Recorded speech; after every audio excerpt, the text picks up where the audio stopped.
Good evening. It is Wednesday, May the 15th. It's actually nighttime, almost 8:30 p.m. This is meteorologist Shay Gibson with Weather Flow and Leading Edge Weather, bringing you a first official forecast for the Savannah Cup 2024 race going off this Friday afternoon, lasting overnight and into Saturday morning when the racers finish. Not much has changed from my thinking for Friday. I don't think we're going to see that pulse of Southwest energy by Saturday morning. It looks like a rather light to modest breeze all the way through, but we're going to talk about that in just a moment. Real quick, going to the website, the CORA website, Charleston Ocean Racing Association. Right here, you can find the event. It's sponsored by Ashley Yachts.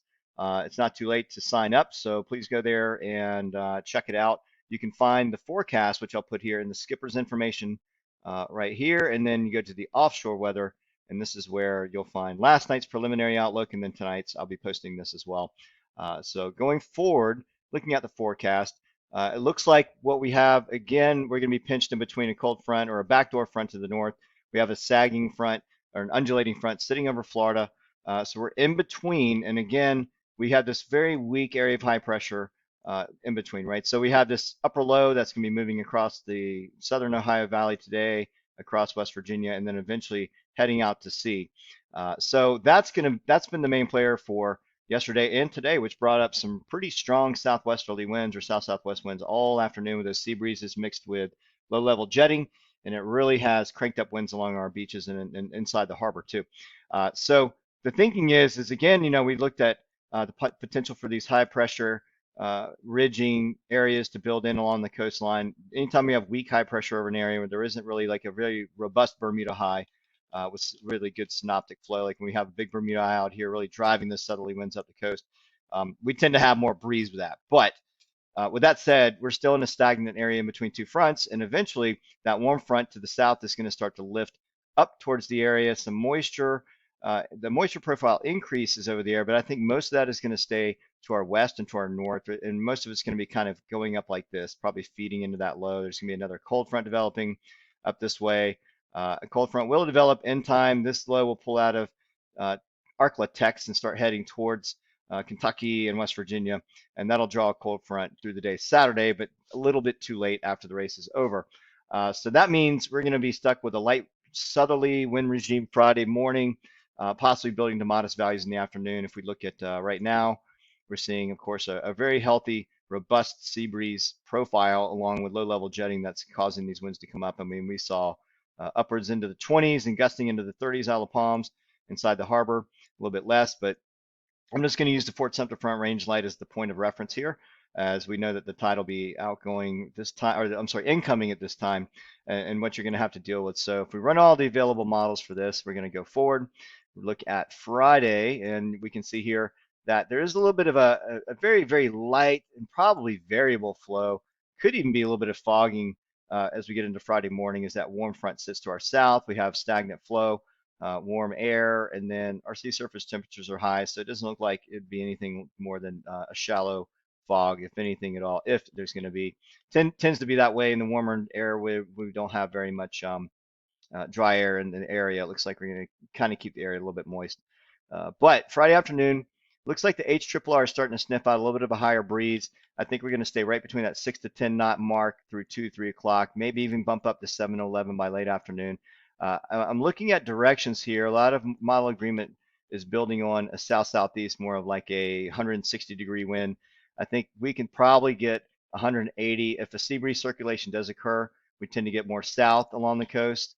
And just the way that the coast is parallel with these winds, when they're coming in, the sea breeze tends to try to go south-southwest with this. So we could go all the way over to 190 degrees by the afternoon. It's just a little too soon to tell just yet. I think more model agreement, more consensus through tomorrow as we get the high resolution models popping in. We'll get a better idea of that. But for right now, I think the race start, we're going to be in the south-southeast, 160 over to 180 degrees, probably oscillating between back and forth. For now, as we get overnight hours, 8 p.m., 10 p.m., 12 a.m., it looks like the models try to want to build this forecast out simply because we have some troughing features that are going to try to develop inland. As we move this map forward, as we get into Saturday morning early, this troughing feature that you see on the surface map, warm front passes through overnight. So Not a whole lot of moisture associated with that. We can't rule out an isolated shower or two out over the ocean, simply because some of that warm air is rising up with it.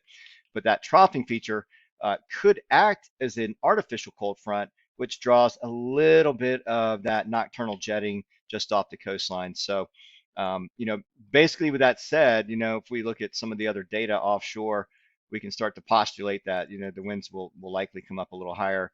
Not a whole lot of data out there right now because we have a couple of buoys down. I know the CHS 80 is out, but if we look at the Capers nearshore buoy and run these models, we can probably see a little bit stronger flow by Friday night overnight, probably getting up to 8 to 12 knots.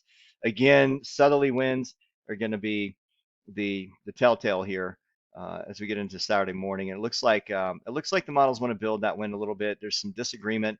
One of the consensus GFS goes up at 4 a.m. that wants to do a nocturnal jet, whereas others drop lower. So you have a split in the thinking here offshore, at least out to 5 to 10 nautical miles out. So we'll be exacting that tomorrow. Just be ready for light to modest is what I'm saying. Anything more than that would be gifted, especially in the overnight early morning hours.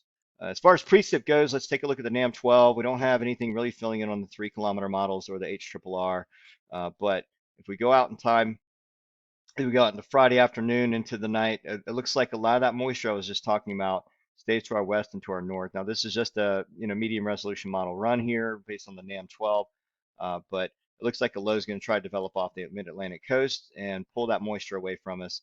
But I think the WPC definitely keeps the moisture profile built on the coast. But I think we're going to escape a lot of that rain. I don't see anything crazy happening.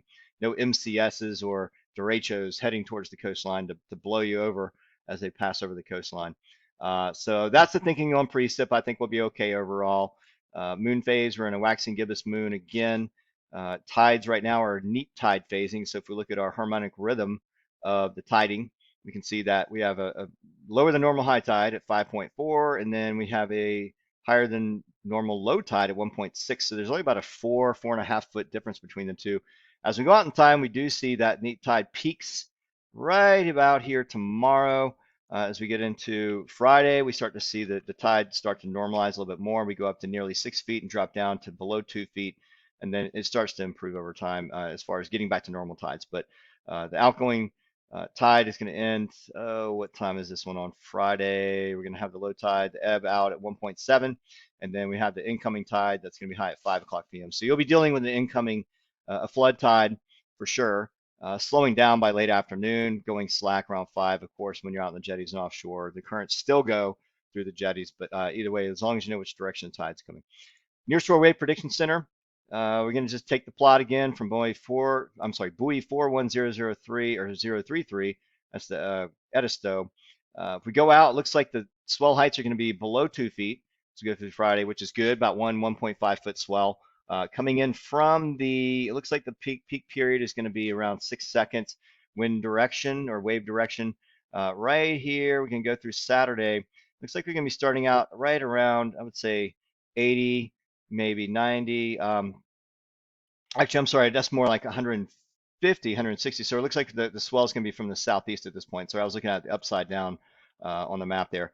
But it looks like as we go forward, the direction of the waves are going to be backing, right? So we go from like 180 to 100. So we're going from a south-southeast over to a southeast swell at 6 seconds from the south or south-southeast, southeast at the race start at about 1.5 feet. So that's going to be the call for the waves. Once again, always look at the CORP website here.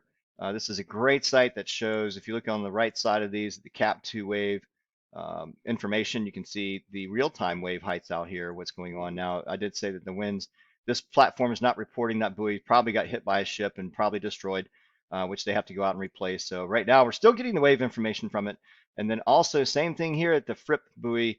That one's also not reporting either. And then we have our real-time wave information. So at least you got that. But it is going to be calling for a southeast wind or southeast wave direction by Friday afternoon, Saturday. That's going to do it for this segment. We'll meet tomorrow at the Skipper's meeting downtown off Lockwood, probably at the Ashley Yachts booth there. Or, I'm sorry, the loft, or at the Yacht Club. I'm not really sure yet. I have to find that out from Tim. But either way, I'll see you there tomorrow night if you choose to come out. And y'all have a good night. See you tomorrow.